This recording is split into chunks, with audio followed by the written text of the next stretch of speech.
ಆಕಾಶವಾಣಿ ಮಂಗಳೂರು.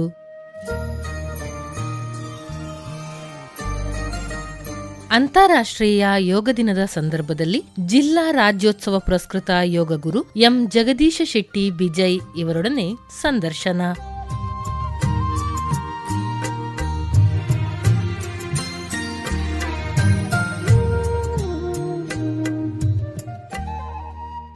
ಕೇಳುಗರೆ ನಮಸ್ಕಾರ, ಕಾರ್ಯಕ್ರಮಕ್ಕೆ ಸ್ವಾಗತ. ಇಂದು ನಮ್ಮ ಜೊತೆಗಿದ್ದಾರೆ ಎಂ ಜಗದೀಶ ಶೆಟ್ಟಿ ಬಿಜಯ್. ಇವರು ಜಿಲ್ಲಾ ರಾಜ್ಯೋತ್ಸವ ಪುರಸ್ಕೃತ ಯೋಗ ಗುರುಗಳು, ಹಾಗೇನೆ 200ಕ್ಕಿಂತಲೂ ಹೆಚ್ಚು ಉಚಿತ ಯೋಗ ಶಿಬಿರಗಳನ್ನು ಆಯೋಜಿಸಿದವರು. ಸರ್, ಕಾರ್ಯಕ್ರಮಕ್ಕೆ ಸ್ವಾಗತ. ನಮಸ್ಕಾರ ಸರ್, ಇವತ್ತು ನಾವು ಯೋಗ ದಿನವನ್ನು ಆಚರಿಸ್ತಾ ಇದ್ದೇವೆ. ಒಬ್ಬ ಯೋಗ ಗುರುಗಳಾಗಿ ಈ ಒಂದು ಯೋಗ ದಿನದ ಮಹತ್ವದ ಬಗ್ಗೆ ಹೇಳೋದಾದ್ರೆ ಏನು ಹೇಳ್ತೀರಾ? ಎಲ್ರಿಗೂ ನಮಸ್ಕಾರ. ಮಗದೊಮ್ಮೆ ಮುಖ್ಯವಾಗಿ ಇವತ್ತು ಊರು, ನಗರ, ಜಿಲ್ಲೆ, ರಾಜ್ಯ, ದೇಶ ಅದಲ್ಲದೆ ವಿಶ್ವದಲ್ಲೇ ಈ ಯೋಗ ದಿನಾಚರಣೆ ನಡೆಸ್ತಾ ಇದ್ದೇವೆ. ಯಾಕಂತೇಳಿದರೆ ಮನುಷ್ಯನಿಗೆ ಆರೋಗ್ಯ ಎಂಬುದು ಬಹಳ ಮುಖ್ಯ. ಅದರಲ್ಲೂ ಕೂಡ ಮಾನಸಿಕ ಆರೋಗ್ಯದೊಟ್ಟಿಗೆ ತನ್ನ ಶರೀರದಲ್ಲಿಂದ ಎಲ್ಲ ಅಂಗಾಂಗಗಳು ಕೂಡ ಕೆಲಸ ಮಾಡಬೇಕಾಗಿದೆ. ಅದಕ್ಕೋಸ್ಕರ ನಾವು ಈ ಒಂದು ದಿವಸವನ್ನು ಪ್ರಾರಂಭ ಮಾಡಿಕೊಂಡು ಮತ್ತೆ ನಿತ್ಯ ನಿರಂತರ ಯೋಗಾಭ್ಯಾಸ ಮಾಡಿದಾಗ ಅವನಿಗೆ ಗೊತ್ತಿಲ್ಲದ ರೀತಿಯಲ್ಲಿ ಮುಖದಲ್ಲಿ ತೇಜಸ್ಸು, ಓಜಸ್ಸು, ಕಾಂತಿ, ಐಶ್ವರ್ಯಭರಿತವಾದ ಮುಖ, ಮಾನಸಿಕ ನೆಮ್ಮದಿ, ಲವಲವಿಕೆ, ಇದ್ದಂಥ ಉದ್ವೇಗಗಳು ದೂರ ಆಗುತ್ತೆ, ಕೋಪ ಕಡಿಮೆ ಆಗುತ್ತೆ, ಮನಸ್ಸಲ್ಲಿ ಹಾಗೂ ನನ್ನ ಮನೆಯಲ್ಲಿ ಹಾಗೂ ತಾನು ಹೋಗುವ ಎಲ್ಲ ಕಾರ್ಯದಲ್ಲಿ ಕೂಡ ಬಹಳ ನೆಮ್ಮದಿಯಿಂದ ಬದುಕಲಿಗೋಸ್ಕರ ವಿಶ್ವ ಯೋಗ ದಿನಾಚರಣೆ ಎಲ್ಲರೂ ಕೂಡ ಬಹಳ ಪ್ರೀತಿಯಿಂದ, ಖುಷಿಯಿಂದ, ಸ್ವ ಇಚ್ಛೆಯಿಂದ ನಡೆಸ್ತಾ ಇದ್ದಾರೆ. ನಾವು ಕೂಡ ಅದಕ್ಕೆ ಒಪ್ಪಿಗೆ ಕೊಡ್ತೇವೆ. ನಾವಿಂದ ಆದಷ್ಟು ಕಲಿಸ್ತಾ ಇದ್ದೇವೆ ನಾವು. ಈಗ ಸರ್, ಈಗ ನಾವು ನೋಡ್ತಾ ಇದ್ದೇವೆ ಇತ್ತೀಚಿನ ದಿನಗಳಲ್ಲಿ ನಮ್ಮ ಜೀವನ ಶೈಲಿ ಬದಲಾಗಿದೆ. ಎಲ್ಲೋ ಒಂದು ಕಡೆ ನಮ್ಮ ಏನು ಹೇಳ್ತೇವೆ ಫಿಸಿಕಲ್ ಆಕ್ಟಿವಿಟಿ ಅಂತಲೇ ಹೇಳ್ತೇವೆ, ದೈಹಿಕವಾಗಿ ನಾವು ಶ್ರಮವನ್ನು ಪಡುವಂಥದ್ದು ಕಡಿಮೆ ಆಗಿದೆ. ಇಂತಹ ಸಂದರ್ಭದಲ್ಲಿ ಇವತ್ತಿನ ಪರಿಸ್ಥಿತಿಯಲ್ಲಿ ಯೋಗ ನಮ್ಮ ಜೀವನದಲ್ಲಿ ಹೇಗೆ ಮುಖ್ಯ ಪಾತ್ರವನ್ನು ವಹಿಸುತ್ತೆ? ಮುಖ್ಯವಾಗಿ ನಾವು ಈ ಸಂದರ್ಭದಲ್ಲಿ ಪ್ರತಿದಿನ ಒಂದು 30-45 ನಿಮಿಷ ಆದರೂ ತಾನು ಪ್ರಾಣಾಯಾಮ ಮತ್ತು ಯೋಗವನ್ನು ಅಭ್ಯಾಸ ಮಾಡಬೇಕಂತ ನಾವು ಹೇಳ್ತೇವೆ. ಯಾಕಂತೇಳಿದರೆ ಭಸ್ತ್ರಿಕಾ ಪ್ರಾಣಾಯಾಮ ಆಗಲಿ, ಕಪಾಲಭಾತಿ ಪ್ರಾಣಾಯಾಮ ಆಗಲಿ, ಅನುಲೋಮ ವಿಲೋಮ ಪ್ರಾಣಾಯಾಮ ಆಗಲಿ, ಉಜ್ಜಯಿನಿ ಪ್ರಾಣಾಯಾಮ ಆಗಲಿ, ಭ್ರಾಮರಿ ಪ್ರಾಣಾಯಾಮ ಮಾಡಿಕೊಂಡು ಮುಖ್ಯವಾಗಿ ಇಡೀ ಶರೀರಕ್ಕೆ ರಕ್ತ ಸಂಚಲನ ಆಗುವ ಬಗ್ಗೆ, ಅದೇ ರೀತಿ ಹಲವಾರು ಅವರ ಸಾಮರ್ಥ್ಯಕ್ಕೆ ಆಗುವಂಥ ಆಸನವನ್ನು ಕೂಡ ನಾವು ತಿಳಿಸಿಕೊಡ್ತೇವೆ. ಅದನ್ನು ಅವರು ಮಾಡಿದಲ್ಲಿ ಬೆನ್ನು ನೋವಾಗಲಿ, ಸೊಂಟು ನೋವಾಗಲಿ, ಕತ್ತು ನೋವಾಗಲಿ, ಯಾವುದೇ ರೀತಿಯ ಸಮಸ್ಯೆಗೆ, ಈಗ ಬರುವಂಥ ಮಂಡಿ ನೋವಾಗಲಿ, ಇದಕ್ಕೆಲ್ಲ ಪೂರ್ತಿ ವಿರಾಮ ಸಿಗುತ್ತೆ. ಇವು ಆರೋಗ್ಯವಾಗಿ ಅಂತಿರ್ತಾರೆ. ತನ್ನ ಬದುಕಿನ ಕೊನೆಯವರೆಗೂ ಇನ್ನೊಬ್ಬರನ್ನು ಅವಲಂಬಿಸದೆ ತನ್ನ ಜೀವನ ಸಾಧಿಸಲು ಸಾಧ್ಯ ಅಂತ ಈ ಮೂಲಕ ತಿಳಿಸ್ಕೊಡ್ತೇವೆ. ಅಂದರೆ ಈಗ ತಾವು ಪ್ರಾಣಾಯಾಮ ಅಂತ ಹೇಳಿದ್ರಿ, ಏನಿದು ಪ್ರಾಣಾಯಾಮ ಅಂದರೆ? ಪ್ರಾಣಾಯಾಮದ ಇಡೀ ಶರೀರಕ್ಕೆ ಶಕ್ತಿ ಕೊಡೋದು, ಪ್ರಾಣಶಕ್ತಿ ಕೊಡೋದು. ಮುಖ್ಯವಾಗಿ ಈಗ ಭಸ್ತ್ರಿಕಾ ಪ್ರಾಣಾಯಾಮ ಬಗ್ಗೆ ಹೇಳ್ತೇನೆ ನಾನು. ನಾವು ನೇರವಾಗಿ ಕೂತ್ಕೊಳ್ಳುವುದು, ಆದರೆ ಹೊಟ್ಟೆ ಕಾಲಿಡಬೇಕು. ಸಾಧಾರಣ ಈ ಒಂದು ಪ್ರಾಣಾಯಾಮ ಮಾಡೋ ಮುಂಚೆ 3.5 ಗಂಟೆಗಳ ಕಾಲ ಹೊಟ್ಟೆ ಕಾಲು. ಬೆಳಗಿನ ಸಮಯ ಬಹಳ ಸೂಕ್ತ ಇದಕ್ಕೆ. ಮತ್ತೆ ನಮಗೆ ಸಮಯ ಸಂದರ್ಭ ಸಿಗದೆ ಸಾಯಂಕಾಲ ನಡೀತದೆ, ಆದರೆ ಹೊಟ್ಟೆ ಕಾಲಿಡಬೇಕು. ಮುಖ್ಯವಾಗಿ ಮಾಡುವಾಗ ಕಾಲಿ ನೆಲದಲ್ಲಿ ಮಾಡಬಾರ್ದು.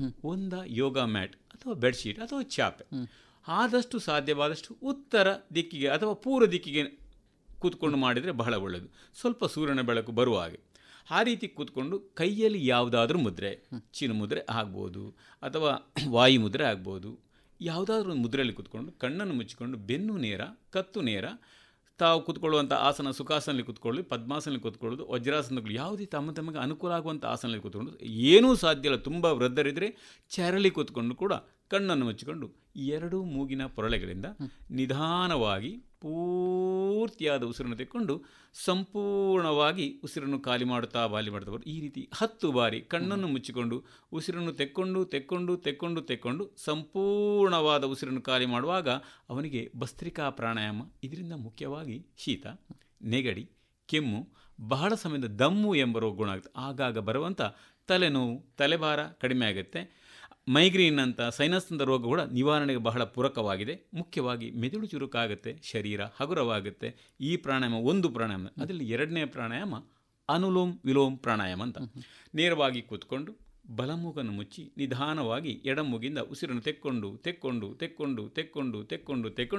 ಎಡಮೂಗಿಂದ ತೆಗೆದು ಸಂಪೂರ್ಣ ಉಸಿರನ್ನು ಬಲಮೂಗಿಂದ ಸಂಪೂರ್ಣ ಖಾಲಿ ಮಾಡಿ ಪುನಃ ಬಲಮೂಗಿಂದ ತೆಗೆದು ಉಸಿರನ್ನು ತೆಕ್ಕೊಂಡು ಎಡಮೂಗಿಂದ ಸಂಪೂರ್ಣವಾದ ಉಸಿರನ್ನು ಕಾಣುವ 1 ಸೈಕಲಿಂದ 21 ಸೈಕಲ್. ಬಹಳ ಸುಲಭವಿದೆ. ಇದರಲ್ಲಿ ಉದಾಸೀನತೆ ಮಾತ್ರ ಮಾಡೋದಿಲ್ಲ.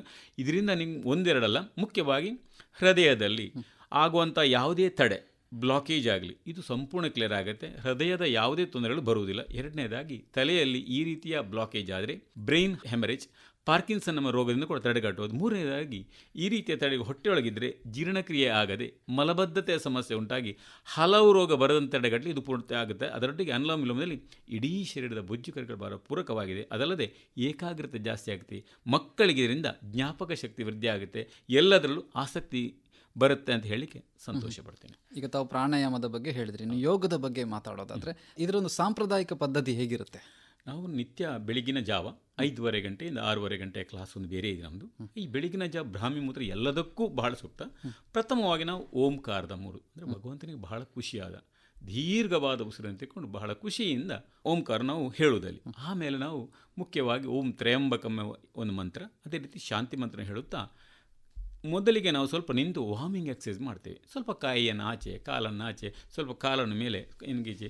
ಅದರೊಟ್ಟಿಗೆ ನಾವು ಒಂದು ತಾಡಾಸನ ಅಂತ 2 ಕೈಗಳ ಮೇಲಕ್ಕೆ ಎತ್ತುಕೊಂಡು 5 ಬಾರಿ ಉಸಿರು, ಆಮೇಲೆ ಊರ್ಧ್ವ 2 ಕೈಗಳನ್ನು ಸ್ವಲ್ಪ ತಲೆ ಮೇಲೆ ಎತ್ತಿಕೊಂಡು ಊರ್ಧ್ವ ತಾಡಾಸನ, ಆಮೇಲೆ ತ್ರಿಕೋನಾಸನ. ಸಾಧ್ಯವಾದವರ ಅವರವರ ಅನುಗುಣಕ್ಕೆ ಸ್ವಲ್ಪ ನಿಯಮಿತವಾಗಿ ಸೂರ್ಯ ನಮಸ್ಕಾರನ ಕಳಿಸಿ. ಆಮೇಲೆ ನಾವು ಕೂತ್ಕೊಳ್ಳಿಸಿದವರನ್ನು ಪ್ರಾಣಾಯಾಮಕ್ಕೆ ಅದರಲ್ಲಿ ಆಗ ಹೇಳಿದಾಗೆ ಭಸ್ತ್ರಿಕಾ ಪ್ರಾಣಾಯಾಮ, ಕಪಾಲಭಾತಿ ಪ್ರಾಣಾಯಾಮ, ಭ್ರಾಮರಿ ಪ್ರಾಣಾಯಾಮ, ಉಜ್ಜಯಿ ಪ್ರಾಣಾಯಾಮ. ಈ ಪ್ರಾಣಾಯಾಮವನ್ನು ಕಲಿಸಿದ ನಂತರ ಸ್ವಲ್ಪ ಕೈಗಳಿಗೆ ಎಕ್ಸಸೈಸ್ ಕೊಡ್ತೇವೆ ನಾವು, ಹಾಗೂ ಕಾಲುಗಳಿಗೆ ಸೂಕ್ಷ್ಮಗಳನ್ನು, ಈ ಕಾಲುಗಳಿಗಾಗಲಿ ಕೈಗಳ ಸೂಕ್ಷ್ಮಗಳು ಅದು ಸಿಕ್ಕುವಂಥ ವಿಶೇಷವಾದ ಪರಿಣಾಮ ಶರೀರದ ಮೇಲೆ. ಈ ರೀತಿ ನಾವು 1 ಗಂಟೆಗಳ ಕಾಲ ಕಡೆಗೆ ನಾವು ಎಲ್ಲರಿಗೂ ಕೂಡ ಯೋಗ ನಿದ್ರೆ ಶವಾಸನ ಅಂತ ಹೇಳ್ತೇವೆ. ಮನುಷ್ಯರು ನಿಜವಾಗಿ ಇವತ್ತಿನ ದಿನದಲ್ಲಿ ಪ್ರತಿಯೊಬ್ಬರು ಕೂಡ ಮಧ್ಯಾಹ್ನ ಊಟ ಆದಮೇಲೆ ಸಹ ಆಗ್ಬೋದು ಒಂದು 10 ನಿಮಿಷ ಅವರ ವಿಶ್ರಾಂತಿಗೋಸ್ಕರ ಯೋಗ ನಿದ್ರೆಯನ್ನು ಅಥವಾ ಶವಾಸನ ಅಭ್ಯಸಿಸಬೇಕು ಅಂತ ಈ ಮೂಲಕ ನಾನು ತಿಳಿಸಿಕೊಡ್ತೇನೆ. ಈಗ ಸಾಮಾನ್ಯವಾಗಿ ಏನಾಗುತ್ತೆ, ನಾವು ವ್ಯಾಯಾಮ ಕೂಡ ಮಾಡ್ತೇವೆ, ಹಾಗೆ ಯೋಗಾಸನ ಇದೆ, ಯೋಗಗಳಿವೆ. ಈ ಯೋಗಾಸನಕ್ಕೂ ಮತ್ತು ವ್ಯಾಯಾಮಕ್ಕೂ ಯಾವ ರೀತಿಯಾದಂಥ ವ್ಯತ್ಯಾಸ ಇರುತ್ತೆ? ನಮ್ಮ ಯೋಗದಲ್ಲಿ ನಾವು ಯಾವುದನ್ನು ಕೂಡ ಒಂದು ಗುರುಮುಖಾಂತರನೇ ಕಲಿಬೇಕಾಗುತ್ತೆ, ಗುರುಗಳ ಆದೇಶ. ಯಾಕಂದರೆ ಯಾವ ರೀತಿಯಲ್ಲಿ ನೀವು ಉಸಿರನ್ನು ತೆಗೆದುಕೊಳ್ಳಬೇಕು, ಯಾವ ಪ್ರಮಾಣದ ಉಸಿರನ್ನು ಕಾಲಬೇಕು, ಶರೀರಕ್ಕೆ ಅನಗತ್ಯವಾಗಿ ನಾವು ಒತ್ತಡ ಕೊಡಲಿಕ್ಕಿಲ್ಲ ನಮ್ಮ ಯಾವುದರಲ್ಲಿ ಈ ಒಂದು ಯೋಗದಲ್ಲಿ. ಆದರೆ ವ್ಯಾಯಾಮದ ವಿಷಯವೇ ಬೇರೆ, ತುಂಬ ಯಂಗ್ಸ್ಟರ್ನಿಗೆ ಆಗುತ್ತಲ್ಲದೆ ಎಲ್ಲರೂ ಇದನ್ನು ಮಾಡುವ ಹಾಗೆ ಇಲ್ಲ.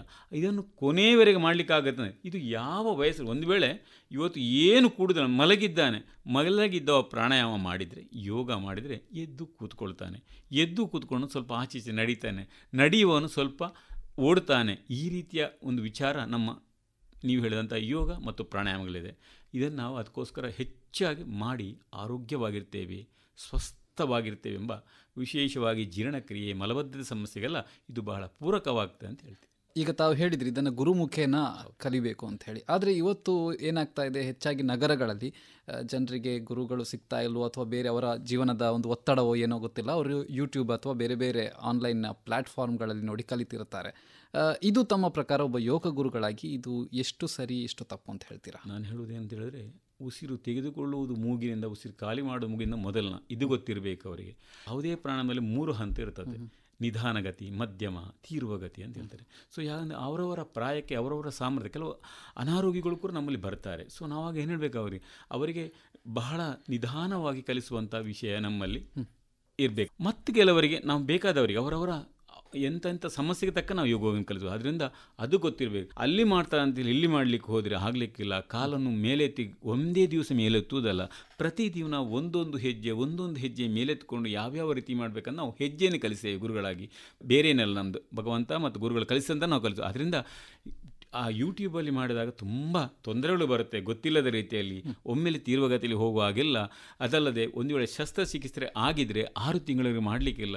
ಕೆಲವೊಂದಕ್ಕೆ ಕೆಲವು ಕೆಲವು ಮಾಡಬಾರ್ದು ಅಂತ ಇದೆ. ಅದನ್ನು ನಾವುಗಳೇ ತಿಳಿಸಬೇಕಂತ ವಿಷಯ ಬಿಟ್ಟರೆ ಅದರಲ್ಲಿ ಮಾಡಿದ ಆ ರೀತಿ ಒಂದಿದೆ. ಅದು ಸರಿಯಾಗಿ ಕಲಿತ ಮೇಲೆ ಯಾವುದನ್ನು ಮಾಡಿ, ಸರಿಯಾಗಿ ತಿಳಿದ ಮೇಲೆ ಯಾವುದನ್ನು ಮಾಡಿ. ಆದರೂ ಕೂಡ ಗುರುಮುಖೇಂದ್ರ ಕಲಿಬೇಕಂತೂ ಪುಸ್ತಕದಲ್ಲಿ ವ್ಯಾಖ್ಯಾನರು ಅದನ್ನು ತಿಳಿಸಿದ್ದಾರೆ.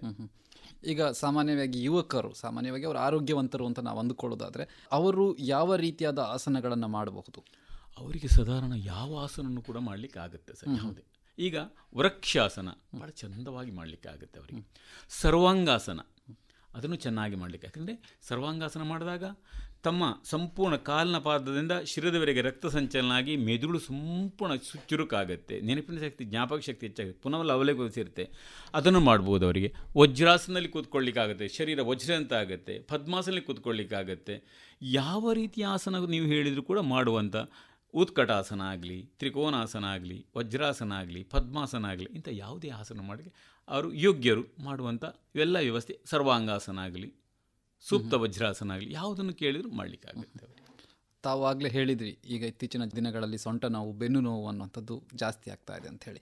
ಯಾವ ಕಾರಣದಿಂದಾಗಿ ಈ ರೀತಿ ಆಗ್ತಾ ಇದೆ ಮತ್ತು ಯೋಗಾಸನದ ಮೂಲಕ ಇದನ್ನು ಹೇಗೆ ಪರಿಹರಿಸಬಹುದು? ಮುಖ್ಯವಾಗಿ ಅಂತ ಹೇಳಿದ್ರೆ ಅವನ ವಿಶ್ರಾಂತಿ ಕಡಿಮೆ ಆಗುತ್ತೆ. ಅವನು ವಿಶ್ರಾಂತಿ ಮಾಡುವುದು ಅಂತಿಲ್ಲ, ದಿನದ ಬೆಳಿಗ್ಗೆಯಿಂದ ಸಾಯಂಕಾಲದವರೆಗೆ ಯಾವುದರ ಬಗ್ಗೆ ಹೋಗ್ತಾನಂತ ನಾವು ಹೇಳುವುದಿಲ್ಲ, ಅಂತೂ ಅವನ ಒದ್ದಾಟ ಇರುತ್ತದೆ.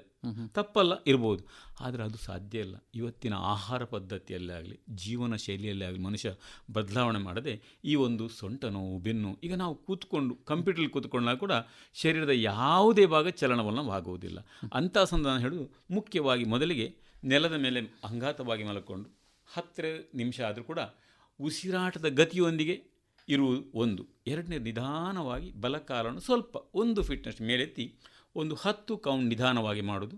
ಎಡಕಾಲನ್ನು ಸ್ವಲ್ಪ ಮೇಲೆತ್ತಿ 10 ಕೌಂಟ್, ಇದೊಂದು 5 ಬಾರಿ. ಆಮೇಲೆ ಎರಡೂ ಕಾಲನ್ನು ಅವರವರ ಸಾಮರ್ಥ್ಯಕ್ಕೆ ತಕ್ಕಂಥ ಮೇಲೆತ್ತುವುದು. ಅದರಲ್ಲಿ ಕೂಡ ಒಂದು 10 ಬಾರಿ ಮಾಡಿಕೊಂಡು ಸ್ವಲ್ಪ ಪುನಃ ಹೊಟ್ಟೆ ಮೇಲೆ ಮಲ್ಕೊಂಡು ಎರಡೂ ಕೈಗಳನ್ನು ಕತ್ತಿನ ಬದಿಯಲ್ಲಿ ಎತ್ಕೊಂಡು ಸ್ವಲ್ಪ ಉಸಿರನ್ನು ತೆಗೆದುಕೊಂಡು ಕತ್ತನ್ನು ಮೇಲೆ ಮಾಡೋದು, ಭುಜಂಗಾಸನ. ಈ 3 ಮಾಡಿಕೊಂಡು ವಿಶ್ರಾಂತಿನೂ ಸ್ವಲ್ಪ ಹೆಚ್ಚು ಮಾಡಿಕೊಂಡು, ತುಂಬ ನೋವಾದರೆ ಆ ಒಂದು 2-3 ದಿವಸ ಸುಮ್ಮನೆ ಮಲಗುವಂಥ ಕೆಲಸವನ್ನು ಮಾಡಲೇಬೇಕಂದ್ರೆ ವಿಶ್ರಾಂತಿ ಅಗತ್ಯವಿದೆ ಬೆನ್ನು ನೋವು, ಸೊಂಟು ನೋವಿಗೆ. ಅದರಿಂದ ಇದನ್ನು ಮಾಡಿದಲ್ಲಿ ಅವರ ಬೆನ್ನು ನೋವು, ಸೊಂಟು ನೋವು ನಿಜವಾಗೂ ಕೂಡ ನಿಯಂತ್ರಣಕ್ಕೆ ಬರುತ್ತೆ, ಗುಣ ಆಗುತ್ತೆ ಅಂತ ಹೇಳಿ ತಯಾರಿದ್ದೇನೆ. ಇನ್ನು ಯೋಗದಲ್ಲಿ ಸಾಮಾನ್ಯವಾಗಿ ನಾವು ಉಸಿರನ್ನು ತೆಗೆದುಕೊಳ್ಳುವಂಥದ್ದು, ಬಿಡುವಂಥದ್ದು ಅಂತೆಲ್ಲ ಹೇಳ್ತೇವೆ. ಈ ಉಸಿರಾಟದ ಮಹತ್ವ ಎಷ್ಟಿದೆ? ಅಂದರೆ ನಾವೇಂದರೆ ಅವರವರ ಸಾಮರ್ಥ್ಯಕ್ಕೆ ತಕ್ಕಂತ ಹೇಳಬೇಕು. ಯಾಕಂದರೆ ಹೃದಯದ ಒಳಗೆ ಯಾವ ರೀತಿ ಜಾಗ ಉಂಟು, ನಾವು ಅದಕ್ಕೆ ಏನು ಹೇಳ್ತೇವೆ ಒಂದು ಹೆಚ್ಚಾಗಿ ಮುಖ್ಯ ಅಂಥದ್ದೆಲ್ಲ ಸಮಸ್ಯೆ ಇದ್ದಾಗ ಎರಡೂ ಕೈಗಳನ್ನು ಮುಂದಕ್ಕೆ, ಎರಡೂ ಕೈ ಉಸಿರನ್ನು ತೆಕ್ಕೊಂಡು ಸಂಪೂರ್ಣವಾಗಿ ಹಿಂದಕ್ಕೆ ಹೇಳೋದು. ಇದೊಂದು 10 ರೀತಿಯ ಅವನಿಗೆ ಕಲಿಸ್ತೇವೆ ನಾವು. ಆಗ ಅವರಿಗೆ ಅವರಲ್ಲಿ ಎಷ್ಟು ಸಾಮರ್ಥ್ಯ, ಹೆಚ್ಚಿನವರಿಗೆ ಒಂದು ಕಾಲಿನ ಪಾದದಿಂದ ಸೊಂಟದಲ್ಲಿ ಉಸಿರನ್ನು ತೆಗೆದುಕೊಳ್ಳಿಕ್ಕಾಗುತ್ತೆ, ಕೆಲವರಿಗೆ ಕಾಲಿನ ಪಾದದಿಂದ ಎದೆ ಕಡೆಗೆ, ಕೆಲವರಿಗೆ ಕತ್ತುವರೆಗೆ. ಸೊ ಅವರಿಗೆ ಎಷ್ಟು ಸಾಮರ್ಥ್ಯ ಉಂಟು ನೋಡಬೇಕಾಗುತ್ತೆ, ಅವರವರ ಪ್ರಾಯ ಮತ್ತು ನೋಡುವಾಗ. ಅದನ್ನು ನೋಡಿಕೊಂಡು ನಿಮ್ಮ ದಿನಕ್ಕೆ ಸ್ವಲ್ಪ ಸ್ವಲ್ಪ ಹೆಚ್ಚು ಮಾಡಿದ್ರು. ಒಂದೇ ದಿವಸ ದೀರ್ಘವಾದ ಉಸಿರನ್ನು ತೆಗೆದುಕೊಂಡು ಸಂಪೂರ್ಣವಾದ ಉಸಿರನ್ನು ಹೊರಗೆ ಹಾಕಂತ ಹೇಳಿದ್ರೆ ಅವರ ಸಾಮರ್ಥ್ಯವನ್ನು ಹೊಂದಿಕೊಂಡುಂಟು. ಕೆಲವರಿಗೆ ಬೇರೆ ಬೇರೆ ಮೂಗಲ್ಲಿ ಬ್ಲಾಕ್ ಇರ್ತದೆ, ಅದಕ್ಕೆ ನಾವು ಯಾವ ರೀತಿ ಮಾಡಬೇಕಂತ ಕಲಿಸಿಕೊಡ್ತೇವೆ. ಈ ರೀತಿ ಕೆಲವರಿಗೆ ಹೃದಯದಲ್ಲಿ ಅಂತ ಜಾಗ ಇರುವುದಿಲ್ಲ, ಅದಕ್ಕೆ ಸ್ವಲ್ಪ ಎಕ್ಸ್ಪಾಂಡ್ ಮಾಡಬೇಕಾಗುತ್ತೆ. ಅದಕ್ಕೆ ಬೇಕಾದಂಥ ನಾವು ವ್ಯಾಯಾಮವನ್ನು ಅಥವಾ ಆಸನವನ್ನು ಅಥವಾ ಈ ಒಂದು ಪ್ರಾಣಾಯಾಮವನ್ನು ಕಲಿಸಿ ಅದನ್ನು ಸ್ವಲ್ಪ ಚೆನ್ನಾಗಿ ಮಾಡಿಕೊಟ್ಟು ಆಮೇಲೆ ಉಸಿರಾಟದ ಗತಿಯನ್ನು, ಆ ಉಸಿರಾಟದಾಗ ಒಂದು ಪ್ರಯೋಜನವನ್ನು ತಿಳಿಸಿಕೊಡ್ತೇವೆ ಸರ್. ಆ ರೀತಿ. ಇನ್ನು ಮಹಿಳೆಯರಿಗೆ ಮತ್ತು ಗೃಹಿಣಿಯರಿಗೆ ಏನಾದರೂ ವಿಶೇಷವಾದ ಯೋಗಾಸನಗಳಿವೆಯಾ ಹೇಗೆ? ಅಂದರೆ ಅವರಿಗೆ ಮಹಿಳೆಯರಿಗೆ ಅಂತೇಳಿ ಮಹಿಳೆಯರಿಗೆ ಕೆಲವು ಆಸನ ಮಾಡಲಿಕ್ಕೆ ಕೊಡೋದು. ಈಗ ತಿಂಗಳ ಸಮಯ ಅಂತ ಉಂಟು, ಅಲ್ಲಿ ತ್ರಿಬಂಧ ಸಹಿತ ಪ್ರಾಣಾಯಾಮ ಉಂಟು. ಬಾಹ್ಯ ತ್ರಿಬಂಧ ಸಹಿತ ಬಾಹ್ಯ ಆವರಣ, ದೀರ್ಘವಾದ ಉಸಿರನ್ನು ತೆಗೆದುಕೊಂಡು ಸಂಪೂರ್ಣವಾದ ಉಸಿರನ್ನು ಖಾಲಿ ಮಾಡಿಕೊಂಡು ಮೂಲಾಧಾರವನ್ನು ಮೇಲೆ ಕಾಣು ಮಾಡಿಕೊಂಡು ಹೊಟ್ಟೆಯನ್ನು ಒಳಗಿಟ್ಟು ಕತ್ತನ್ನು ಹೀಗೆ ಮಾಡಿಕೊಂಡು ಸಾಧಾರಣ ಒಂದು 15-20 ಸೆಕೆಂಡ್ಗಳ ಕಾಲ ಉಸಿರನ್ನು ತೆಗೆದುಕೊಳ್ಳಿಕ್ಕಿಲ್ಲ, ಬಿಡಲಿಕ್ಕಿಲ್ಲ, ಹಾಗೆಯೇ ನಿಲ್ಲುವುದು. ಅದು ಅವರ ತಿಂಗಳ ದಿನದ ಸಂದರ್ಭದಲ್ಲಿ ಮಾಡಲಿಕ್ಕಿಲ್ಲ. ಸೊ ನಾವು ಕೆಲವೊಂದು ವ್ಯಾಯಾಮವನ್ನು ಕೆಲವೊಂದು ಸಮಸ್ಯೆ ಇದ್ದವರಿಗೆ ಮಾಡಲಿಕ್ಕಿಲ್ಲ. ಈ ಮಹಿಳೆಯರಿಗೆ ಅದೇ, ಗರ್ಭಿಣಿ ಸ್ತ್ರೀಗೆ ಕೆಲವೊಂದು ನಾವು ಈಗ ಕಪಾಲಭಾತಿ ಪ್ರಾಣಾಯಾಮ ತೀವ್ರಗತಿಲ್ಲ, ಅವರಿಗೆ ಮಾಡಲಿಕ್ಕಿಲ್ಲ. ಅನುಲೋಮ ವಿಲೋಮ ಕೆಲವು ಅಗತ್ಯದನ್ನು ಮಾತ್ರ ಬೇಕಿದೆ, ಆದರೆ ಅದರಿಂದಾಗಲಿ ತುಂಬ ಪ್ರಯೋಜನ ಸಿಗುತ್ತೆ. ಈ ಒಂದು ವಿಚಾರನ ಹೇಳಿದೆ. ಗರ್ಭಿಣಿ ಸ್ತ್ರೀಗೆ ಕೆಲವೊಂದು ಮಾಡಲಿಕ್ಕಿಲ್ಲ ಅಂತ ಉಂಟು, ಅದು ಮಾಡಲಿಕ್ಕೆ ಬಿಡುವುದಿಲ್ಲ. ಇತ್ತೀಚೆಗೆ ಹೃದಯಾಘಾತದಿಂದ ಹಲವಾರು ಮಂದಿ ಸಾವನ್ನಪ್ತಾ ಇರುವಂಥದ್ದನ್ನು ನಾವು ಕಾಣ್ತಾ ಇದ್ದೇವೆ. ಇದೊಂದು ಬಹುಶಃ ಒಂದು ಸಾಮಾನ್ಯ ಸಮಸ್ಯೆ ಆಗಿಬಿಟ್ಟಿದೆ. ಈ ಹೃದಯಾಘಾತವನ್ನು ಯೋಗಾಸನದಿಂದ ತಡಿಲಿಕ್ಕೆ ಅಥವಾ ದೂರ ತಳ್ಳಲಿಕ್ಕೆ ಏನಾದರೂ ಸಾಧ್ಯ ಇದೆಯಾ? ಇದೆ ಸರ್, ನಿಜವಾಗಿ ಅದಕ್ಕೆ ಅಂತ ಹೇಳಿದ್ರೆ ನಾನು ಹೇಳ್ತಿರೋದು ಕೇಳುಗರಿಗೆ ಮುಖ್ಯವಾಗಿ ಪ್ರತಿನಿತ್ಯ ಕೂಡ ಬೆಳಗಿನ ಜಾವ, ತಪ್ಪಿದರೆ ಸಾಯಂಕಾಲ ಸಮಯ, ಆದರೆ ಹೊಟ್ಟೆ ಕಾಲಿಟ್ಕೊಂಡು ಕಣ್ಣನ್ನು ಮುಚ್ಚಿಕೊಂಡು ಎರಡೂ ಮೂಗಿನ ಪೊರೆಗಳಿಂದ ನಿಧಾನವಾಗಿ ಪೂರ್ತಿಯಾದ ಉಸಿರನ್ನು ತೆಕ್ಕೊಂಡು ಸಂಪೂರ್ಣವಾದ ಉಸಿರನ್ನು ಖಾಲಿ ಮಾಡೋದು ಭಸ್ತ್ರಿಕಾ ಪ್ರಾಣಾಯಾಮ. ಅದೇ ರೀತಿ ಎರಡನೇ ವಿಭಾಗದಲ್ಲಿ ಕೂಡ ಒಂದು ಮೂಗನ್ನು ಮುಚ್ಚಿ ಬಲಕೈಯನ್ನು ಕತ್ತಿನ ತಿಳ್ಕೊಂಡು ಉಸಿರನ್ನು ತೆಕ್ಕೊಂಡು ಕೆಳಗೆ ಹಾಕುವುದು. ಅದೇ ರೀತಿ ಅನುಲೋಮ ವಿಲೋಮ ಪ್ರಾಣಾಯಾಮ. ನಿಧಾನಗತಿಯಲ್ಲಿ ನಾವು ಕಪಾಲಭಾತಿಯ ಪ್ರಾಣಾಯಾಮ ಮಾಡಿದಾಗ ಅವರಿಗೆ ಈ ಒಂದು ವ್ಯವಸ್ಥೆಯಿಂದ ಹೊರಗೆ ಬರಲಿಕ್ಕೆ ತುಂಬ ಸಾಧ್ಯತೆ ಇದೆ. ಹೃದಯಾಘಾತ ಒಂದು ವೇಳೆ ಚಿಕ್ಕ ರೀತಿಯ ಒಂದು ವೇಳೆ ಅಲ್ಲಿ ಹೋಲಿದ್ರೂ ಕೂಡ ಈ ಭಸ್ತ್ರಿಕಾ ಪ್ರಾಣಾಯಾಮ, ಅನುಲೋಮ ಪ್ರಾಣಾಯಾಮ ನಿಧಾನಗತಿಯಲ್ಲಿ ಮಾಡಿದಾಗ ಮುಂದಕ್ಕೆ ಆ ಸಮಸ್ಯೆಯಿಂದ ಪಾರಾಗಲಿಕ್ಕೆ ತುಂಬ ಅವಕಾಶ ಇದೆ. ಅದರಿಂದ ನಿತ್ಯ ನಿರಂತರ ಅಭ್ಯಾಸ ಮಾಡಿದ್ದು ಈ ಸಂದರ್ಭ ತಿಳಿಸಿಕೊಡ್ತೇನೆ. ಈಗ ತಾವು ಆವಾಗಲೇ ಹೇಳಿದ್ರಿ ಯುವಕರು ಯಾವುದೇ ರೀತಿಯಾದಂತಹ ಯೋಗಾಸನಗಳನ್ನು ಮಾಡಬಹುದು ಅಂತ ಹೇಳಿ. ಹಾಗೆ ವಯಸ್ಸಾಗ್ತಾ ಬರ್ತಾ ಹಾಗೆ ಅವರ ಪ್ರಿಫರೆನ್ಸ್ಗಳು ಬದಲಾಗಬೇಕಾ? ಯೋಗಾಸನಗಳು ಬೇರೆ ಬೇರೆ ಆಗಬೇಕಾ? ಹೇಗೆ? ನಿಜವಾಗಿ ಮಾಡಲೇಬೇಕು. ನಾವು ಕೆಲವೊಂದು ಅವರಿಗೆ ಮಾಡಲಿಕ್ಕಿಲ್ಲ. ಈಗ ನಾವು ಹೇಳಿದ 55-60 ವರ್ಷ ಆದಮೇಲೆ ನಾವು ಶೀರ್ಷಾಸನ ಆಗಲಿ ಸರ್ವಾಂಗಾಸನ ತುಂಬ ಜಾಗರೂಕತೆ, ಅಂದರೆ ಅಲ್ಲಿ ಅಪ್ಪಿ ತಪ್ಪಿದರೆ ತೊಂದರೆ ಆಗೋದು ಜಾಸ್ತಿ ಆಗುತ್ತೆ. ಹೇಳುವುದಿಲ್ಲ, ಹಿಂದಿನ ಬದಿ ಏನಾದರೂ ಒಂದು ಅವರಿಗೆ ಬೇಕಾಗುತ್ತೆ, ಗೋಡೆ ಅಂತ ಅವಕಾಶ ಇದ್ದರೆ ಮಾತ್ರ ಅದನ್ನೆಲ್ಲ ಮಾಡಬೇಕಾಗುತ್ತೆ. ಇಲ್ಲದಿದ್ದರೆ ನಾವು ಅಂಥವರಿಗೆ ಹೇಳುವುದು ಮಾಡಬೇಡಿ, ನಿಮಗೆ ಏನು ಕೂತ್ಕೊಂಡು ಮಾಡಲಿಕ್ಕೆ ಹೇಳ್ತಿದ್ದೇವೆ ನಾವು ಅದನ್ನೇ ಮಾಡಿ. ಯಾಕೆ ಕೆಲವೆಲ್ಲ ಆಸನ, ವಜ್ರಾಸನ ಕೂತ್ಕೊಳ್ಬೋದು, ತ್ರಿಕೋನಾಸನ ಮಾಡ್ಬೋದು, ತಾಡಾಸನ ಮಾಡ್ಬೋದು, ಊರ್ಧ್ವ ತಾಡಾಸನ ಮಾಡ್ಬೋದು. ಅವರಿಗೆ ಇಂಥದ್ದನ್ನೆಲ್ಲ ಮಾಡಿದ ಅರ್ಧ ಕಟಿ ಚಕ್ರಾಸನ ಇದನ್ನೆಲ್ಲ ಮಾಡಲಿಕ್ಕೆ ಸಾಧ್ಯ ಆಗ್ತದೆ, ಅದನ್ನು ಮಾಡ್ಬೋದು. ಮತ್ತು ಸಾಮಾನ್ಯವಾಗಿ ಇತ್ತೀಚೆಗೆ ಏನಾಗ್ತದೆ, ಬೊಜ್ಜಿನ ಸಮಸ್ಯೆ ಜಾಸ್ತಿ ಆಗ್ತದೆ. ಅದಕ್ಕೋಸ್ಕರ ಬಹಳಷ್ಟು ಮಂದಿ ಬಹಳ ಕಷ್ಟಪಡೋದನ್ನು ನೋಡ್ತಾ ಇದ್ದೇವೆ, ಅದನ್ನು ಕರಗಿಸಿಕೋದಕ್ಕೋಸ್ಕರ. ಯೋಗಾಸನದ ಮೂಲಕ ಬೊಜ್ಜಿಗೆ ಪರಿಹಾರ ಕಂಡುಕೊಳ್ಬಹುದಾ? ನಿಜವಾಗಿ ಅವರ ಪ್ರಾಯ ಮತ್ತು ಅವರ ಸಾಮರ್ಥ್ಯ ನೋಡ್ಕೊಂಡು, ಒಂದು ವೇಳೆ ಸಾಮರ್ಥ್ಯ ಇದ್ದರೆ ಹೊಟ್ಟೆಯನ್ನು ಕರಗಿಸ, ನಾವು ಹೊಟ್ಟೆಯಲ್ಲೇ ಬೇಕಾದಂಥ ವ್ಯಾಯಾಮ ಇದೆ. ಈಗ ನಾವು ಮುಖ್ಯವಾಗಿ ಪವನ ಮುಕ್ತಾಸನ, ಒಂದು ಕಾಲನ್ನು ಮಡಚಿಕೊಂಡು ಮಾಡುವಂಥ ಪವನ ಮುಕ್ತಾಸನ ಮತ್ತು ಎರಡೂ ಕಾಲನ್ನು, ಇದರಲ್ಲಿ ಬಹಳಷ್ಟು ಪ್ರಯೋಜನ ಸಿಗುತ್ತೆ. ಅದೇ ರೀತಿ ನಾವು ಅರ್ಧ ಸರ್ವಾಂಗಾಸನ ಇದೆ, ಅದನ್ನು ನಾವು ಕಲಿಸಿಕೊಡ್ತೇವೆ. ಅದಲ್ಲದೆ ಕಪಾಲಭಾತಿ ಪ್ರಾಣಾಯಾಮವನ್ನು ನಾವೆಲ್ಲರಿಗೂ ಕೂಡ 5 ನಿಮಿಷ ಹೇಳಿದರೆ ಅಂಥವರಿಗೆ 15 ನಿಮಿಷಗಳ ಕಾಲ, ಅನುಲೋಮ ವಿಲೋಮ ಪ್ರಾಣ ಕೂಡ 5 ನಿಮಿಷ ಅಲ್ಲ 15 ನಿಮಿಷಗಳ 2 ಹೊತ್ತಲ್ಲಿ ಮಾಡಿ ಅಂತ ಹೇಳುತ್ತಾ, ಮುಖ್ಯವಾಗಿ ಅವರಿಗೆ ನಾವು ಹೇಳೋದು ಆದಷ್ಟು ಎಣ್ಣೆ ಪದಾರ್ಥ ಆಹಾರ ಕಡಿಮೆ ಮಾಡಿ. ಎಲ್ಲಿಯೂ ಮದುವೆ ಇಂಥ ಒಳ್ಳೆ ಸಂಭ್ರಮಕ್ಕೆ ಹೋದಾಗ ಸಿಹಿಯಾದ ಪದಾರ್ಥವನ್ನು ಕಡಿಮೆ ತೆಗೆದುಕೊಳ್ಳಿ.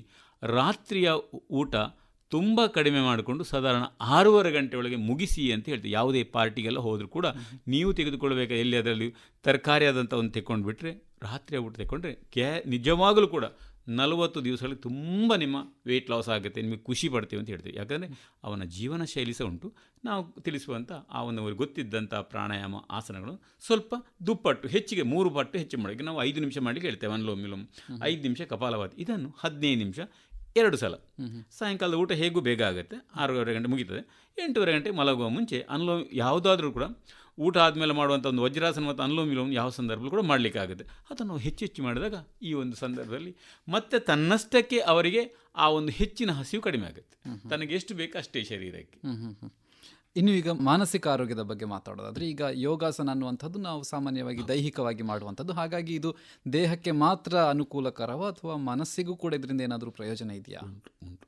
ನಾವೀಗ ಹೇಳಿದಾಗೆ ಭಸ್ತ್ರಿಕಾ ಪ್ರಾಣಾಯಾಮ ಮಾಡಿಕೊಂಡು ಅನುಲೋಮ ವಿಲೋಮ ಸ್ವಲ್ಪ ಮಾಡಿಕೊಂಡು ಭ್ರಾಮರಿ ಪ್ರಾಣಾಯಾಮಕ್ಕೆ ತುಂಬ ಒತ್ತು ಕೊಡ್ತೇನೆ. ಭ್ರಾಮರಿ ಪ್ರಾಣಾಯಾಮ 2 ಕಿವಿಯನ್ನು ಮುಚ್ಚಿ ಕಣ್ಣನ್ನು ಮುಚ್ಚಿಕೊಂಡು ದೀರ್ಘವಾದ ಉಸಿರು ತೆಗೆದುಕೊಂಡು ಹಮ್ ಎಂಬ ಶಬ್ದವನ್ನು ಹೇಳುತ್ತಾ ಸಂಪೂರ್ಣವಾದ ಶಿರದಿಂದ ಕಾಲಿನ ಪಾದ ಉಸಿರನ್ನು ಖಾಲಿ ಮಾಡ್ತಾ ಈ ರೀತಿ 12 ಬಾರಿ ಮಾಡಿಕೊಂಡು ನಂತರ ಕಣ್ಣನ್ನು ಮುಚ್ಚಿಕೊಂಡು ಒಂದು 12 ಬಾರಿ ಓಂಕಾರ, ಆಮೇಲೆ ಅವರನ್ನು ಯೋಗ ನಿದ್ರೆಯಲ್ಲಿ ಮಲಗಿಸಿ ಅವರಿಗೆ ಆ ಸಂದರ್ಭದಲ್ಲಿ ನಾವು ಮಾಹಿತಿ ಕೊಡ್ತೇವೆ ಏನೇನು ಮಾಡಬೇಕಂತ. ಈ ಸಂದರ್ಭದಲ್ಲಿ ನೀವು ದೀರ್ಘವಾದ ಉಸಿರನ್ನು ತೆಕ್ಕೊಳ್ಳಿ, ಸಂಪೂರ್ಣವಾದ ಉಸಿರನ್ನು ಖಾಲಿ ಮಾಡಿ 3 ಬಾರಿ ಹೇಳಿದ ಮೇಲೆ ಈಗ ನಿಮ್ಮ ಮನಸ್ಸಿನಲ್ಲಿ ತಮ್ಮ ಪಾದದ ತಳಭಾಗ, ಹೆಬ್ಬೆರಳು, 2ನೇ ಬೆರಳು, 3ನೇ ಬೆರಳು, 4ನೇ ಬೆರಳು, 5ನೇ ಬೆರಳು, 2 ಕಾಲಿನ ಮೊಣಗಂಟಿನ ಭಾಗ, ತೊಡೆಯ ಭಾಗ, ಸೊಂಟದ ಭಾಗ, ಸಂಪೂರ್ಣ ನಿಮ್ಮ ಮನಸ್ಸು ಹೊಟ್ಟೆಯ ಭಾಗ, ಹೊಟ್ಟೆಯ ಒಳಗೆ ದೊಡ್ಡ ಕರಳು, ಚಿಕ್ಕ ಕರಳು, ಲಿವರ್ನ ಭಾಗ, ಕಿಡ್ನಿಯ ಭಾಗ, ಅನ್ನನಾಳ, ಅನ್ನಕೋಶ, ಯಕೃತ್, ಇಂಥ ಒಂದೊಂದೇ ಗಮನಿಸುತ್ತಾ ಅದೇ ರೀತಿ ಮಗದೊಮ್ಮೆ ದೀರ್ಘವಾದ ಉಸಿರನ್ನು ತೆಕ್ಕೊಳ್ಳಿ, ಉಸಿರನ್ನು ಕಾಡಿ. ಈಗ ನಿಮ್ಮ ಮನಸ್ಸು ತಮ್ಮ ಕಂಠದ ಕಡೆಗೆ, ಸಂಪೂರ್ಣ ಮುಖಮಂಡಲದ ಕಡೆಗೆ, ಹಣೆಯ ಭಾಗಕ್ಕೆ, ಭ್ರೂಮಧ್ಯೆ, ಕಣ್ಣು, 2 ಮೂಗಿನ ಪೊರಳೆಗಳು, ಎಡಕೆನ್ನೆಯ ಭಾಗ, ಬಲಕೆನ್ನೆಯ ಭಾಗ, ಬಾಯಿ, ನಾಲಗೆ, ಹಲ್ಲು, ಈ ರೀತಿ ಅವರಿಗೆ ಸಮಯ ಕೊಡ್ತಾ ನೇರವಾಗಿ ಅವರು ಯೋಗ ನಿದ್ರೆಗೆ ಹೊರಡ್ತಾರೆ. ಈ ಒಂದು ವಿಶ್ರಾಂತಿ ಸ್ಥಿತಿಯಿಂದ ನೀವು ಹೇಳಿದಂಥ ಸಮಸ್ಯೆಗೆ ಮಾನಸಿಕ ಒಂದು ಏನೇ ಒಂದು ಖಿನ್ನತೆ ಕೂಡ ಇದು ಬಹಳ ಪೂರಕವಾಗಿದೆ. ಇಷ್ಟು ಚಿಕ್ಕದಲ್ಲಿ ಸ್ವಲ್ಪ ನಾವು ಉದ್ದವಾಗಿ ಕೊಂಡೋಗ್ತೇವೆ. ಈ ಸಂದರ್ಭದಲ್ಲಿ ತಾವು ನಮಗೆ ಎಷ್ಟು ಸಮಯ ಅಂತ ಗೊತ್ತೆ, ಅದರಿಂದ ಅದನ್ನು ಬಹಳ ಚೆನ್ನಾಗಿ ಯೋಗ ನಿದ್ರೆ ಮಾಡಿ ಆಮೇಲೆ ಸ್ವಲ್ಪ ಸಾಧ್ಯವಾದರೆ ಅವರಿಗೆ ಭಜನೆ ಮುಖಾಂತರ ಕೊಡಲಿ ಕೂಡ ಒಳ್ಳೆಯ ರೀತಿಯ ಏನಾದರೂ ಒಂದು ಮ್ಯೂಸಿಕ್ ಕೊಳಲು ವಾದನ ಅದು ಅವ್ರನ್ನ 15 ನಿಮಿಷಗಳ ಆ ರೀತಿ ಇರುವಾಗ ಪ್ರತಿನಿತ್ಯ ಮಾಡುವಾಗ ಬದಲಾವಣೆ ಆಗುತ್ತೆ, ಆ ಖಿನ್ನತೆಯಿಂದ ದೂರ ಆಗುತ್ತೆ. ಮಾನಸಿಕ ಸಮಸ್ಯೆಗಳು ಒಳ್ಳೆಯ ಪರಿಹಾರ ಯೋಗ ಪ್ರಾಣಾಯಾಮ ಹಾಗೂ ಯೋಗ ನಿದ್ರೆಯಿಂದ ಸಿಗುತ್ತೆ ಅಂತ ಹೇಳಲಿಕ್ಕೆ ಸಂತೋಷ ಪಡ್ತೀನಿ. ಈಗ ಸೂರ್ಯ ನಮಸ್ಕಾರ ಅನ್ನೋದನ್ನು ಕೇಳಿದ್ದೇವೆ, ಯೋಗಾಸನದಲ್ಲಿ ಬಹಳ ಮುಖ್ಯವಾಗಿರುವಂಥದ್ದು. ಈ ಸೂರ್ಯ ನಮಸ್ಕಾರದಿಂದ ಆಗುವಂತಹ ಒಂದು ಅನುಕೂಲಗಳೇನು ಮತ್ತು ಇದನ್ನು ಯಾವ ರೀತಿಯಾಗಿ ಮಾಡಬೇಕಾಗುತ್ತೆ, ಯಾವ ಸಮಯದಲ್ಲಿ ಮಾಡಬೇಕಾಗುತ್ತೆ? ಎಲ್ಲ ಅಂಗಗಳಿಗೆ ಸರಿಯಾಗಿ ರಕ್ತ ಸಂಚಲನ ಆಗುತ್ತೆ ಒಂದು. ಮತ್ತು ಓಂ ಭಗವಾನ್ ಭಾಸ್ಕರಾಯ ನಮ ಅಂತ ಹೇಳಿದೆ ನಾವು. ಸೂರ್ಯನಿಗೆ ನಮಸ್ಕಾರ ಮಾಡೋದು ಬಹಳ ಸಂತೋಷ, ಬೆಳಿಗ್ಗೆ ವಿಚಾರ ಬಹಳ ಖುಷಿ ಅವರಿಗೆ. ಆದರೆ ಇದರಲ್ಲೂ ಕೂಡ ಫ್ರಂಟ್ ಬೆಂಡಿಂಗ್ ಅಂತ ಉಂಟು. ಪಾದ ಹಸ್ತಾಸನ, ಇದನ್ನು ಮಾಡುವಾಗ ಬೆನ್ನು ನೋವಿನವರು ಬಹಳ ಜಾಗರೂಕತೆ ಮಾಡಬೇಕು. ಅವರಿಗೆ ನಾವು ಮೊದಲೇ ಹೇಳ್ತೇವೆ, ಬೆನ್ನು ನೋವಿನವರು ಮುಂದಕ್ಕೆ ಬಗ್ಲಿಕ್ಕಿಲ್ಲ ಯಾವುದೇ ಆಸನದಲ್ಲಿ ಕೂಡ. ಆದರೆ ಅದು ಅಲ್ಲದೆ ಅದರಿಂದ ನಿಜವಾಗಿ ಕೂಡ ಬಹಳಷ್ಟು ಪ್ರಯೋಜನ ಸಿಗುತ್ತೆ. ಒಂದೊಂದು ಅಂಗಾಂಗ, ಪ್ರತಿ ಅಂಗದ ಎಲ್ಲ ಅಂಗಾಂಗಗಳಿಗೆ ಸರಿಯಾಗಿ ರಕ್ತ ಸಂಚಲನ ಹಾಕ್ಕೊಂಡು, ಅದು ಕೂಡ ನಾವು ಉಸಿರಾಟದ ಗತಿಯೊಂದಿಗೆ ಮಾಡ್ತೀವಿ. ಬರೀ ಹಾಗಲ್ಲ, ಒಂದು ಕಡೆ ನಿಂತು ಕೂಡ ಅಲ್ಲಿ 5 ಬಾರಿ ಉಸಿರಾಟ ಮಾಡ್ತೀವಿ. ಇನ್ನೊಂದು ಕೆಲವು ಕಡೆ ಏನು ಮಾಡ್ತಾ ಇದ್ದೇವೆ ನಾವು ಈಗ, ಅದರಲ್ಲಿ ಒಂದೊಂದು ಭಂಗಿಯಲ್ಲಿ ನಿಂತು ಪುನಃ ಅಲ್ಲಿ ಕಪಾಲಭಾತಿ ಪ್ರಾಣ, ಉಸಿರನ್ನು ಹೊರಗಾಕುವಂಥ ಕೆಲಸ, ಇದನ್ನು ಕೂಡ ಮಾಡಿಕೊಂಡು ಇನ್ನಷ್ಟು ಪ್ರಯೋಜನ ಕೊಡುವ. ಯಾಕಂದರೆ ಸೂರ್ಯ ನಮಸ್ಕಾರ ಬಹಳಷ್ಟು ಪ್ರಯೋಜನ ಇದೆ. ಆದರೆ ಇದೆಲ್ಲ ಕೆಲವರಿಗೆ ಆಗುವುದಿಲ್ಲ. ಆ ಒಂದು ಪ್ರಾಯದ ನಂತರ ಎಲ್ಲರಿಗೂ ಮಾಡಲಿಕ್ಕೆ ಆಗುವುದಿಲ್ಲ ಎಲ್ಲವನ್ನು. ಯಾಕಂದರೆ ಕೈಯನ್ನು ಹಿಂದೆ ಕೊಂಡೋಗ್ಲಿಕ್ಕೆ, ಸರಿ ಮುಂದಕ್ಕೆ ಬಾಗಲಿ, ಎಲ್ಲವಾಗುವುದು. ಇದೊಂದು ನಿರ್ದಿಷ್ಟ ಅವರವರ ಸಾಮರ್ಥ್ಯಕ್ಕೆ ಅಂತ ಹೇಳಿದ್ರೆ, ನಾನು ಅದನ್ನು ಆ ಶಬ್ದ ಹೇಳಿದೆ, ಅವರ ಸಾಮರ್ಥ್ಯಕ್ಕೆ ತಕ್ಕಂತ ಹೇಳಿದೆ. ಅಂದರೆ ಎಲ್ರಿಗೂ ನಾವು ಈ ಸಂದರ್ಭದಲ್ಲಿ ಅವರ ಪ್ರಾಯ ಮತ್ತು ಅವರ ಸಾಮರ್ಥ್ಯ ಎಲ್ಲ ಎಲ್ರಿಗೂ ಸೂರ್ಯ ನಮಸ್ಕಾರದ ಎಲ್ಲವನ್ನು ಮಾಡಲಿಕ್ಕೆ ಆಗೋದಿಲ್ಲ ಅಂತ ಹೇಳ್ತಾರೆ. ಆದರೆ ಮಾಡಿದರೆ ತುಂಬ ಪ್ರಯೋಜನ ಇದೆ. ಆದರೆ ಈ ಯೋಗ ಪ್ರಾಣಾಯಾಮ ಬಹಳಷ್ಟು ಪೂರಕ. ಯಾವುದೇ 80 ವರ್ಷ ವಯಸ್ಸಿನವರಿಗೂ ಕೂಡ ಮಾಡಲಿಕ್ಕೆ ಆಗತ್ತೆ, ಅವರಿಗೆ ಸಾಧ್ಯ ಉಂಟು. ಮಲಗಿದವರಿಗೆ ಕೂಡ ಇದನ್ನೆಲ್ಲವನ್ನು ಎಲ್ರಿಗೂ ಈ ಸೂರ್ಯ ನಮಸ್ಕಾರ ಮಾಡಲಿಕ್ಕೆ ಆಗುವುದಿಲ್ಲ ಸರ್. ಈಗ ತಾವು 80 ವರ್ಷದ ತನಕ ಮಾಡ್ಬೋದು ಅಂತ ಹೇಳಿದ್ರಿ. ಹಾಗಾದರೆ ಮತ್ತೊಂದು ಪ್ರಶ್ನೆ ಆಗುತ್ತೆ, ಸಣ್ಣ ವಯಸ್ಸಿನ ಮಕ್ಕಳು ಯಾವ ವಯಸ್ಸಿಂದ ಯೋಗವನ್ನು ಅಭ್ಯಾಸ ಮಾಡಲಿಕ್ಕೆ ಶುರು ಮಾಡಬಹುದು? 8 ವರ್ಷದ ನಂತರ ಯಾವುದೇ ಮಕ್ಕಳಿಗೆ ಕೂಡ ನಾವು ಈಗಲೇ ಕೊಡ್ತಾ ಇದ್ದೇವೆ, ಮಾಡಬಹುದು. ಆದರೆ ಇಲ್ಲಿ ಸ್ವಲ್ಪ ಲಿಮಿಟ್ ಅಂತ ಹೇಳ್ತದೆ. ಏನು ಕೊಡಬೇಕಂತ ಉಂಟು, ಅದರಲ್ಲೇ ಕೊಡಬೇಕು. ಪ್ರಥಮ ಏನು ಹೆಜ್ಜೆ ಉಂಟು ಅದನ್ನೇ ನಾವು ಕೊಡೋದು, ತುಂಬ ಫಾಸ್ಟ್ ಎಲ್ಲ ಕೊಡಲಿಕ್ಕಿಲ್ಲ. ಯೋಗ ಅಂತ ಹೇಳುವಾಗ ಅದರಲ್ಲಿ ಏನಾದರೂ ಮತ್ತೆ ಆಹಾರ ಪದ್ಧತಿಗೂ ಏನಾದರೂ ನಿಯಮಗಳಿವೆಯಾ, ಹೇಗೆ ಉಂಟು? ನಾವು ಏನು ಹೇಳ್ತೇವೆ ಅಂದರೆ, ಸಾತ್ವಿಕ ಆಹಾರಕ್ಕೆ ಬಹಳಷ್ಟು ಒತ್ತು ಕೊಡ್ತೀವಿ. ಸಾತ್ವಿಕ ಆಹಾರಕ್ಕೆ, ಯಾಕೆಂದರೆ ಇವತ್ತು ಅಲ್ಲ ನಾಳೆ ಸಾತ್ವಿಕ ಆಹಾರಕ್ಕೆ ಜನ ಬರ್ತಾರೆ ಸರ್. ಯಾಕೆಂತ ಹೇಳಿದ್ರೆ ದೊಡ್ಡ ರೋಗಕ್ಕೆ ದೊಡ್ಡ ಮಾರಕ ಇವತ್ತು ಮತ್ತೊಂದು ಆಹಾರ, ಮಾಂಸ ಇಂಥದ್ದೆಲ್ಲ. ಅದರಿಂದ ಸಾತ್ವಿಕ ಆಹಾರ, ಅದರೊಟ್ಟಿಗೆ ನಾವು ಮೊಳಕೆ ಇದ್ದ ಕಾಳುಗಳನ್ನು ತಿಂದರೆ ಬಹಳಷ್ಟು. ಈಗ ಹೆಸರು ಕಾಳಾಗಲಿ, ಹುರುಳು ಕಾಳಿ ಆಗಲಿ, ಕಡಲೆಕಾಳಾಗಲಿ, ಇವತ್ತು ನೀರಲ್ಲಿ ನೆನೆದಿಟ್ಟು ಮೊಳಕೆ ಬಂದಾಗ ನಮ್ಮ ಶರೀರಕ್ಕೆ ಬಹಳಷ್ಟು ಪೂರಕ ಆಗುತ್ತೆ. ಅದೇ ರೀತಿ ಸೌತೆಕಾಯಿ, ಇಂಥ ಯಾವುದೇ ರೀತಿಯ ತರಕಾರಿಗಳನ್ನು ಸಾತ್ವಿಕ ಆಹಾರ ತೆಗೆದುಕೊಂಡಾಗ ಶರೀರಕ್ಕೆ ಹಾಗೂ ಮನಸ್ಸಿಗೂ ಕೂಡ ಸಂತೋಷ ಕೊಡುತ್ತೆ. ಯಾಕಂದರೆ ಅದೆಲ್ಲ ಸ್ವಲ್ಪ ಬೇರೆ. ಈಗ ನಾವು ಮಾಂಸ, ನಮ್ಮಲ್ಲಂಥ ಹಲ್ಲುಗಳಿಲ್ಲ, ನಮ್ಮಲ್ಲಂಥ ಒಳಗೆ ಮಿಷಿನ್ಗಳಿಲ್ಲ ಸರ್. ಆದರೆ ಏನು ಮಾಡೋದು, ಬಂದಾಗಿದೆ. ಆದ್ದರಿಂದ ಸ್ವಲ್ಪ ತನ್ನ ತಿಳುವಳಿಕೆಯಲ್ಲಿ ಹೌದಾ ಅಂತ ಆ ಜ್ಞಾನವನ್ನು ಸಂಪಾದಿಸೋಕ್ಕೋಸ್ಕರ ನಾನೊಬ್ಬನೇ ಹೇಳಿದಂಥ ಹೌದಾ ಅಂತ ತಿಳ್ಕೊಳ್ಬೇಕು. ಯಾಕಂದರೆ ಇವತ್ತು ವೈದ್ಯರು, ತುಂಬ ಜನ ವೈದ್ಯರು ಹೇಳ್ತಾ ಇದ್ದಾರೆ, ಇವತ್ತು ಬರುವಂಥ ದೊಡ್ಡ ರೋಗಕ್ಕೆ ಕಾರಣ ನಾವು ಸಾತ್ವಿಕ ಆಹಾರದಿಂದ ದೂರ ಇದ್ದೇವೆ. ಅದರಿಂದ ಆದಷ್ಟು ಸಾತ್ವಿಕ ಆಹಾರಕ್ಕೆ ನಾವು ಮುಂದುವರಿಸೋಣ ಅಂತ ಹೇಳ್ತಾರೆ. ಯಾಕಂದರೆ ಇದರಲ್ಲೂ ಕೂಡ ಇಲ್ವಾ ಅಂತ ಹೇಳುವುದು, ಆದರೆ ಅಂಥದ್ದು ರೀತಿಯಲ್ಲಿಲ್ಲ. ತೆಗೆದುಕೊಂಡು ನಮ್ಮ ಹಿಂದಿನವರಲ್ಲಿ ಅದೇ ರೀತಿ ಇದ್ದರು ಎಂಬ ಒಂದು ವಿಚಾರ, ಹೌದಲ್ಲ? ಬಹಳ ಹಿಂದೆ ಪೂರ್ವದಲ್ಲಿ ಏನು ಯೋಗ ಬಂದ ಸಂದರ್ಭದಲ್ಲಿ ಇದನ್ನೇ ತಿಂತಿದ್ದದ್ದು ಅಲ್ಲ. ಆದ್ದರಿಂದ ಸಾತ್ವಿಕ ಆಹಾರಕ್ಕೆ ಎಲ್ಲರೂ ಕೂಡ ಪ್ರಯತ್ನ ಮಾಡಲಿ, ಅದರಿಂದ ಮುಂದಕ್ಕೆ ಎಲ್ಲ ರೀತಿಯ ಪ್ರಯೋಜನ ಸಿಗುತ್ತೆ ಸರ್. ಹಾಗೆ ತಾವೊಬ್ಬ ಯೋಗ ಗುರುಗಳಾಗಿ ಕಂಡುಕೊಂಡಿರುವ ಹಾಗೆ ಜನರು ಈ ಯೋಗದ ಬಗ್ಗೆ ಏನೆಲ್ಲ ತಪ್ಪು ಕಲ್ಪನೆಗಳನ್ನು ಹೊಂದಿದ್ದಾರೆ, ಮತ್ತು ಯಾವ ರೀತಿಯಾದಂಥ ತಪ್ಪುಗಳನ್ನು ಅವರು ಯೋಗ ಮಾಡುವಾಗ ಮಾಡ್ತಾರೆ? ತಪ್ಪು ಕಲ್ಪನೆಗಳನ್ನು ನಮಗೆ ಬರಲಿಲ್ಲ ಸರ್, ಅಂತ ಬರಲಿಲ್ಲ. ಆದರೆ ನನ್ನಲ್ಲಿ ಬಂದ ಎಲ್ಲ ಯೋಗ ಬಂಧುಗಳಿಗೆ ಕೂಡ ನನ್ನ ಹಲವಾರು ರೋಗ ಗುಣ ಆಗಿದೆ ಅಂತ ಹೇಳುವರು. ನನಗೆ ಬೆನ್ನು ನೋವಿತ್ತು ಬಹಳ ಕಾಲ ದೂರ ಆಗಿದೆ, ಒಬ್ಬೊಬ್ಬರು ಅಂತಲ್ಲ. ಕತ್ತು ನೋವಿತ್ತು ದೂರ ಆಗಿದೆ. ನನಗೆ ಯಾವಾಗ ಅಂದರೆ ಕೋಪ ಬರುವುದು ಸರ್, ಕೋಪವೇ ಬರುವುದು, ಏನು ಮಾಡಿದ್ರೆ ಕೋಪ ಬರುವುದು. ಸೊ ನಮ್ಮದು ಕೋಪ ಕಡಿಮೆ ಆಗಿದೆ. ಮುಖ್ಯವಾಗಿ ಮಾನಸಿಕ ತುಂಬ ಚಂಚಲತೆ, ಏನು ಕೂಡ ಮಾಡಲಿಕ್ಕೆ ಆಗೋದಿಲ್ಲ. ಅದಲ್ಲದಲ್ಲಿ ಆತ್ಮವಿಶ್ವಾಸ ಮತ್ತು ಸಕಾರಾತ್ಮಕ ಗುಣಗಳು, ಏನು ನಾಳೆ ನಾನು ಸರಿಯಾಗುತ್ತೇನೆ, ಮನುಷ್ಯನಿಗೆ ಸಮಸ್ಯೆ ಎಂಬುದು ಕಟ್ಟಿಟ್ಟ ಬುದ್ಧಿ ಅಂತೇಳಿ, ಇದನ್ನೆಲ್ಲ ಸರಿಪಡಲಿಕ್ಕೆ ಯೋಗದಿಂದ ಬಹಳ ನಮಗೆ ಇಂಥ ಆಲೋಚನೆ ಬರಲಿಲ್ಲ, ಯಾರು ಕೂಡ ಕೊಡಲಿಲ್ಲ, ಯಾರು ಕೂಡ ನೀವು ಹೇಳಿದಂಥ ವಿಚಾರ. ಯೋಗ ಮಾಡಿ ತುಂಬ ರೀತಿಯ ಸಾವಿರಾರು ರೋಗಕ್ಕೂ ಕೂಡ ಒಂದು ಮದ್ದು ಯೋಗವಾಗಿದೆ. ಅದರಿಂದ ಎಲ್ಲ ಕಡೆ ನಮಗೆ ರಿಸಲ್ಟ್ ಏನಾದರೂ ಸಿಕ್ಕಿದ್ದಿದೆ, ಇವತ್ತು ಒಳ್ಳೆಯದಾಗ್ತಾ ಇದೆ ಅಂತ ಭಾವನೆಯಿಂದ ಬರ್ತಾ ಇದ್ದಾರೆ. ಈಗ ಚಿಕ್ಕ ಮಕ್ಕಳು ಕೂಡ, ನನಗೆ ಬಿಜೈ ಶಾಲೆಯಲ್ಲಾಗಲಿ, ಕಾಪಿಕಾಡ್ ಶಾಲೆಯಲ್ಲಿ ಕೂಡ ನಾನು ಯೋಗ ಕಲಿಸ್ತಾ ಇದ್ದೇನೆ ಉಚಿತವಾಗಿ. ಸೊ ಅಲ್ಲೆಲ್ಲ ಮಕ್ಕಳನ್ನು ನೋಡಿದರೆ ಅದು ಬಹಳ ಸಂತೋಷ ಆಗುತ್ತೆ, ಅವರ ಲವಲವಿಕೆ. ಇವನ್ ಪರೀಕ್ಷೆಯಲ್ಲಿ ಕೂಡ ಒಳ್ಳೆಯ ಅಂಕಗಳು ಬರುತ್ತೆ. ಮಕ್ಕಳು ಮನೆಯಲ್ಲಿ ಕೂಡ ಒಂದು ಒಳ್ಳೆಯ ರೀತಿಯಲ್ಲಿ ಇರ್ತಾರೆ ಅಂತ ಹೇಳಿ ಸಂತೋಷ. ಯೋಗ ಮಾಡಿ ಎಲ್ಲರಿಗೂ ಕೂಡ ಪ್ರಯೋಜನ, ಎಲ್ರಿಗೂ. ಈಗ ಕಡೆಯದಾಗಿ ಈ ಯೋಗ ದಿನದ ಬಗ್ಗೆ ನಮ್ಮ ಕೇಳುಗರಿಗೊಂದು ಸಂದೇಶವನ್ನು ಹೇಳೋದಾದರೆ ಏನು ಹೇಳ್ತೀರಾ? ಬಂಧುಗಳೇ, ಮುಖ್ಯವಾಗಿ ಯಾರೆಲ್ಲ ಯೋಗ ಮಾಡುವುದಿಲ್ಲ, ನಾಳೆ 21 ದಿನ ಆದರೂ ಎಲ್ಲಿ ಸಹ ಆಗ್ಬೋದು, ಯೋಗವನ್ನು ಅಭ್ಯಾಸ ಮಾಡಿ ಆರೋಗ್ಯಗಳಾಗನ.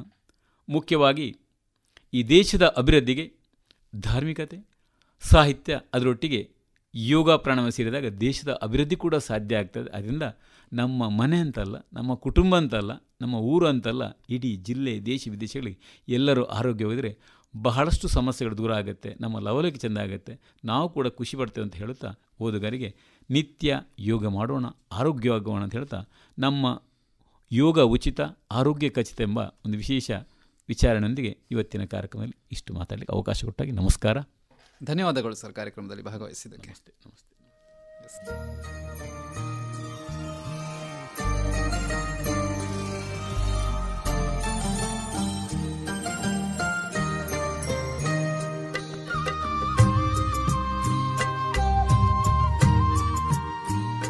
ಇದುವರೆಗೆ ಅಂತಾರಾಷ್ಟ್ರೀಯ ಯೋಗ ದಿನದ ಸಂದರ್ಭದಲ್ಲಿ ಜಿಲ್ಲಾ ರಾಜ್ಯೋತ್ಸವ ಪುರಸ್ಕೃತ ಯೋಗ ಗುರು ಎಂ ಜಗದೀಶ ಶೆಟ್ಟಿ ಬಿಜೈ ಅವರೊಡನೆ ಸಂದರ್ಶನ ಕೇಳಿದಿರಿ. ಸಂದರ್ಶಕರು ಲತೀಶ್ ಪಾಲ್ದನೆ.